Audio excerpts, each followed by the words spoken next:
युधिष्ठिर ने पूछा। श्री कृष्ण, अब आप कार्तिक शुक्ल पक्ष में जो एकादशी होती है उसकी महिमा बताइए। भगवान श्री कृष्ण बोले, राजन, कार्तिक के शुक्ल पक्ष में जो एकादशी होती है उसका जैसा वर्णन लोकस्त्रष्टा ब्रह्मा जी ने नारद जी से किया था वही मैं तुम्हें बतलाता हूं। नारद जी ने कहा, पिताजी, जिसमें धर्म कर्म में प्रवृत्ति कराने वाले भगवान गोविंद जागते हैं, उस देव उत्थान प्रबोधिनी एकादशी का महात्म्य बतलाइए।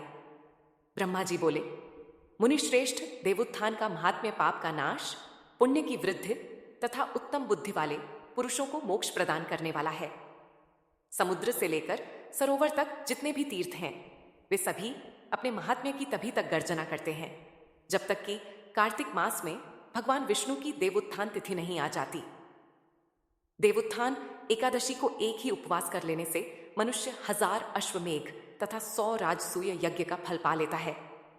बेटा, जो दुर्लभ है, जिसकी प्राप्ति असंभव है तथा जिसे त्रिलोकी में किसी ने भी नहीं देखा है, ऐसी वस्तु के लिए भी याचना करने पर देवोत्थान एकादशी उसे दे देती है। भक्तिपूर्वक उपवास करने पर मनुष्यों को देवोत्थान एकादशी ऐश्वर्य, संपत्ति, उत्तम बुद्धि, राज्य तथा सुख प्रदान करती है। मेरु पर्वत के समान जो बड़े बड़े पाप है उन सबको यह पापनाशिनी देवोत्थान एक ही उपवास में भस्म कर देती है। पहले के हजारों जन्मों में जो पाप किए गए हैं उन्हें देवोत्थान की रात्रि का जागरण रुई की रेहरी के समान भस्म कर डालता है।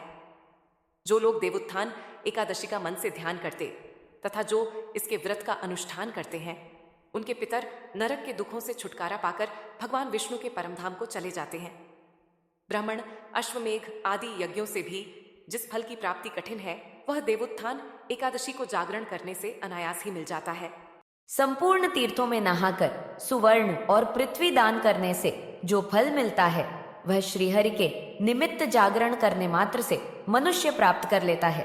जैसे मनुष्यों के लिए मृत्यु अनिवार्य है, उसी प्रकार धन संपत्ति मात्र भी क्षण भंगुर है। ऐसा समझकर एकादशी का व्रत करना चाहिए। तीनों लोकों में जो कोई तीर्थ संभव है वे सब देवोत्थान एकादशी व्रत करने वाले मनुष्य के घर में मौजूद रहते हैं। कार्तिक की देवोत्थान एकादशी पुत्र तथा पौत्र प्रदान करने वाली है। जो देवोत्थान को उपासना करता है वही ज्ञानी है, वही योगी है, वही तपस्वी और जितेंद्रिय है तथा उसी को भोग और मोक्ष की प्राप्ति होती है। बेटा, देवोत्थान एकादशी को भगवान विष्णु के उद्देश्य से मानव जो स्नान, दान, जप और होम करता है वह सब अक्षय होता है। जो मनुष्य उस तिथि को उपवास करके भगवान माधव की भक्तिपूर्वक पूजा करते हैं वे 100 जन्मों के पापों से छुटकारा पा जाते हैं।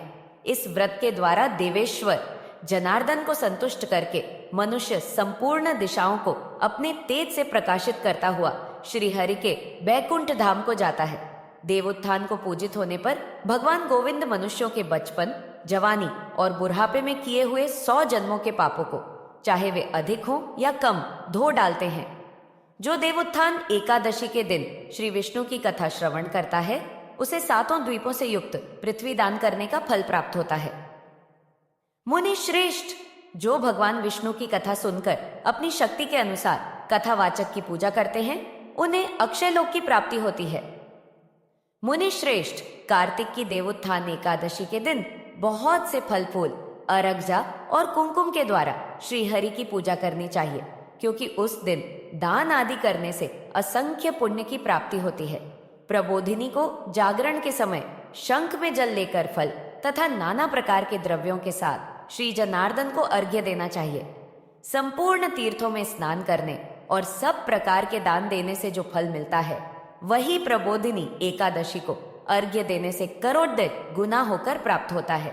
देवर्षि, अर्घ्य के पश्चात भोजन, आच्छादन और दक्षिणा आदि के द्वारा भगवान विष्णु की प्रसन्नता के लिए गुरु की पूजा करनी चाहिए।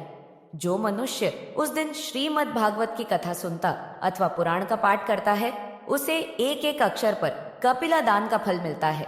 मुनि श्रेष्ठ, कार्तिक में जो मनुष्य अपनी सहक्ति के अनुसार शास्त्रोक्त रीति से वैष्णव व्रत एकादशी का पालन करता है उसकी मुक्ति अविचल है।